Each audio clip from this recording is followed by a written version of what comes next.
नमस्कार दर्शक बंधु ओढ़णी सीरियल आपण मैंने आज अध्याय देखा पाइबे ज्योति तांको जीवन को दादा को कहते माँ ठाकुराणी को इच्छा थिला मु ही सरपंच हुए कहीं जीवन बाबूंकर अधूरा काम आउ अधूरा स्वप्न को मु पूरा करे।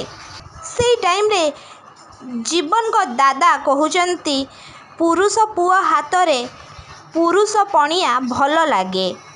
से टाइम रे से जगार जीवन को सांग कहते जीवन को दादा को सरपंच गादी रे बसिया पाई एते सबू होउछि ना तार निष्पत्ति भी पूरा ठीक भाव में हम। सरपंच होउछि गाँव रो आउ गाँ लोक माने ही निष्पत्ति नेबे किए हब ए गाँ रो सरपंच कौन राजी तो से टाइम रे ज्योति कहते मु ए कथारे राजी। से टाइम रे ज्योति माने जीवन को दादा कहते हाँ मु भी राजी। से टाइम रे एपटे मानसिक माँ सबू सत कथा मानसिक विषय रे जानी सारिलेनी आउ तांको माँ बहुत कष्ट पाई कहते तू ए कौन कलु मानसी तो भौणीर सिंदूर को ता मथारू लिभेई देलु मते सत कथा जेमिति भी हेले ज्योति को बहुत शीघ्र जणेबा को पड़िबो।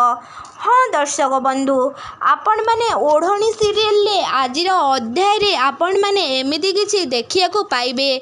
आपण मानकु कौन लगुछि कौन ज्योति को माँ ज्योति को जाइकी कौन सबू सत कथा मानसिक विषय रे जणै देबे कि कौन से पारिबे मानसी कौन से सुजोग तांको माँ को देबे ना जीवन को सहित आउ ज्योति सहित मानसी जहाँ सबू भी करिसेंती तांको माँ को सहित भी सेया करने को से पछेबेनी।